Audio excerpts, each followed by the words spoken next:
Is Turo worth it? This was an amazing question posted by one of my community members in my private community at powerhouse.club, and you are more than welcome to join in on these deep discussions that we've been having lately. But this question I felt was so worthy to talk about, especially right now. Market conditions have absolutely changed in every possible way that you can think of. We know that new car prices are way above average. Used car prices have been through the roof in this last 18 months, and they are still kind of slowly making their way down, but not nearly enough to where we need them. Now, we know that all cars haven't been renting in the way that we are used to, and the summer wasn't as busy as we've seen in previous years. There is a recession looming and things are getting expensive with the rise of inflation. So with all of these conditions and all of these variables, is Turo still worth it in 2022? So we're gonna take a deep dive into this topic and consider all the factors and figure out whether or not it's really worth starting up a Turo business in this landscape. Now, this was a great question, and I think one that every host that is either thinking about joining or thinking about scaling their fleet on the platform needs to think about, and you need to think about all of these variables. So before we jump into it, make sure you hit that subscribe button for weekly videos on all things Turo. Okay, let's start off with the first part of it. Now, if you have a vehicle already, then Turo can definitely be one of those things that is worth it to either offset a car payment or help you bring in some extra money to offset inflation, higher costs of goods and services, groceries, gas, all stuff like that. Especially if you have moved to remote work from home, you're not utilizing your car to commute as much as you used to, you can definitely list your car and kind of make some extra money on the side, in which case it can definitely be worth it. Now, let's say you don't have a car, but you're thinking about getting into the market. You want to go ahead and make that first purchase, acquire that first vehicle, get it listed, and start your Turo business as a new host. Well, first, you're definitely going to want to learn about it by going to powerhouse.club and checking out my course. But the most important thing about Turo, and such a fundamental step that I think a lot of people miss, is that you have to, and let me repeat this, you have to buy a car at the right deal. At the end of the day, in order for Turo to be worth your time, any amount of labor that you're putting into it, and in order to get margins in return, you have to purchase a vehicle at a price that makes sense. Because you have to remember, in a volatile car market that we've been in so far, just because car prices have gone up, rental day rates do not reflect that same pattern. They in fact have an inverse relationship to car prices.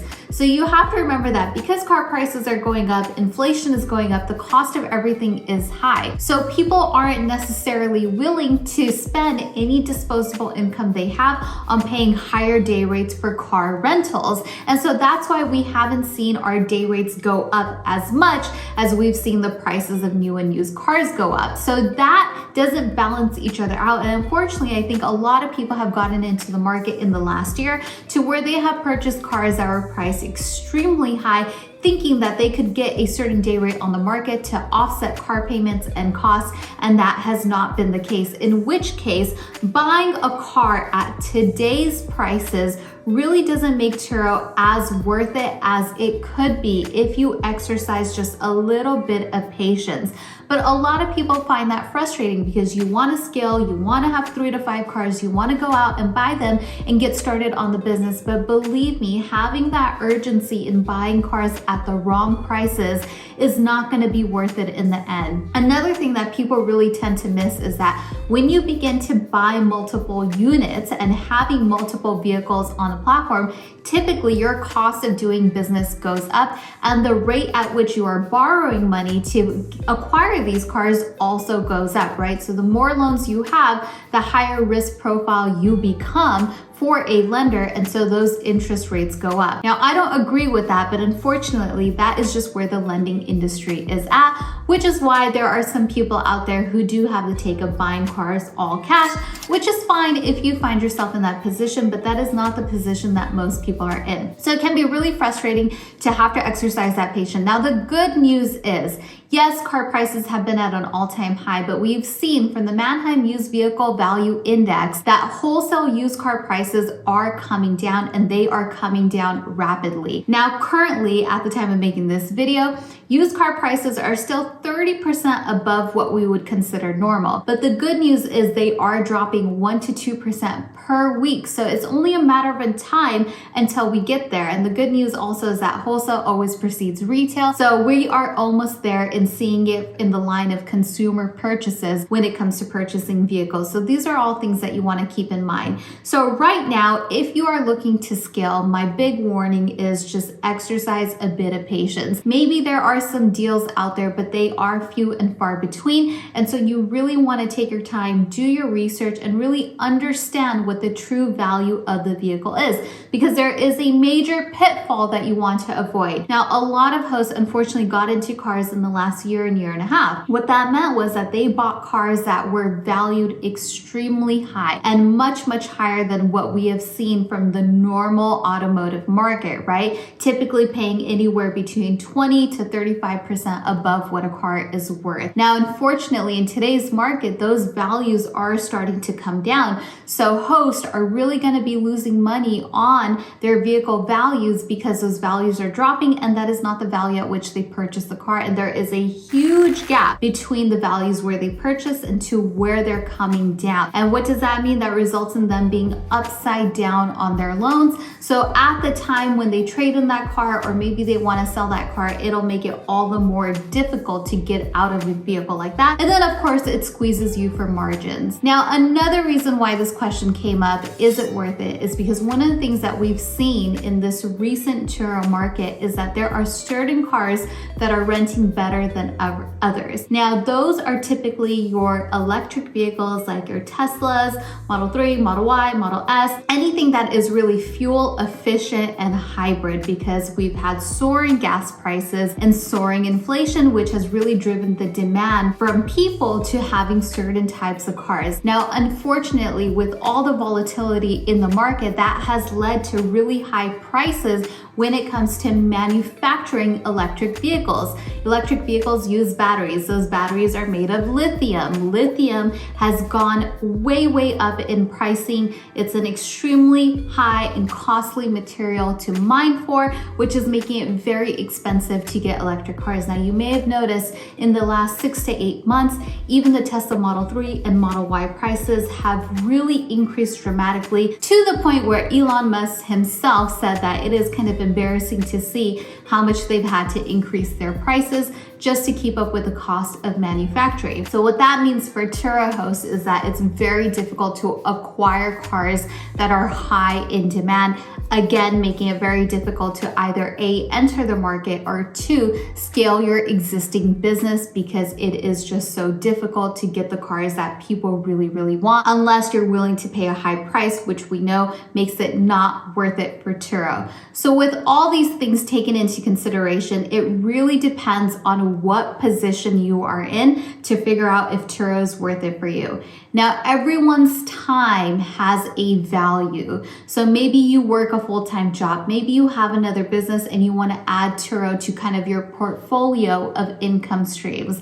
Well, you're going to assign a value to your time. How much is your time worth, down to the hour? Maybe your time is worth $100 an hour. Maybe running one car on Turo means that you're allocating 6 hours a month. So how much do you have to earn per month minus expenses to really get down to what your time is valued and if that is worth it to you? Now, I believe that if you already had a car that hopefully you acquired prior to all the madness, and even if you acquired it at the height of the car market, then it is good to list it so you can either offset that cost or hopefully earn a bit of additional money on top of that. Now, I think if you are looking to acquire vehicles right now, it may not be worth it, because because again, those car prices are just way too high for it to make sense. That's why I personally haven't acquired any cars in quite some time, because mathematically it just doesn't make sense. And why would you take on financial liability if it's not going to yield you income that is worth your time? So you really have to assign a value to what your time is and make sure that you are getting those margins out of the vehicles that you are putting on the platform. Now, the good news, the silver lining to all of this is the economic landscape is really changing. The car market is changing rapidly. Car dealerships are reporting that sales are really beginning to fall. Cars are sitting on lots longer than average, which means dealerships are pretty soon going to be in a position to where they now have to negotiate with you on pricing in order to move these units off their lot, which is great news for the consumer. Now, we are anticipating that in the next 2 to 3 months, especially towards the end of the year and beginning of the new year, it's going to be a great time to finally buy cars again. And we will once again switch back into it being a buyer's market, which is a long time coming. So in the meantime, what are you supposed to do? If you have access to a car, list it on the platform and hone into your skill set. That is extremely important. Another option you have is potentially co-hosting for other Turo hosts who are too busy and maybe don't have the capacity to take care of the vehicles that they have. And that is a way for you to earn some extra money while you wait to acquire your own vehicles. Number 3, make sure you're doing market research and you really hone in on the cars that perform the best in your market. Now, any type of car you get, more or less, is going to require pretty much the same amount of time when it comes to your labor that you put into that vehicle. So it's in your best interest to do your market research and make sure that you are choosing absolutely the best fit for your market. And once again, you can learn about that on my website, powerhost.club. I have a full walkthrough on exactly how to do that. So you really want to be smart and calculated about the decision that you make so it yields you the best result for your income and for your time. And that is how you really make Turo work for you and have it be worth it for the time, effort, and resources that you are putting in it. So sometimes that means we have to exercise patience even when we don't want to, but in the meantime, you can definitely be proactive and productive by honing in that skill set, renting out a car that you potentially have, and really learning the landscape of the business. So I hope you guys found this helpful. I'm gonna put some links down in the description below to give you guys some resources on exactly what you can do to learn the business and kind of help yourself in this time while we wait for it to turn into a buyer's market. I would love to hear from you guys on whether or not you think Turo is still worth it. And if you like this video so far, make sure you hit that like button. I look forward to chatting with you guys down in the comment section below.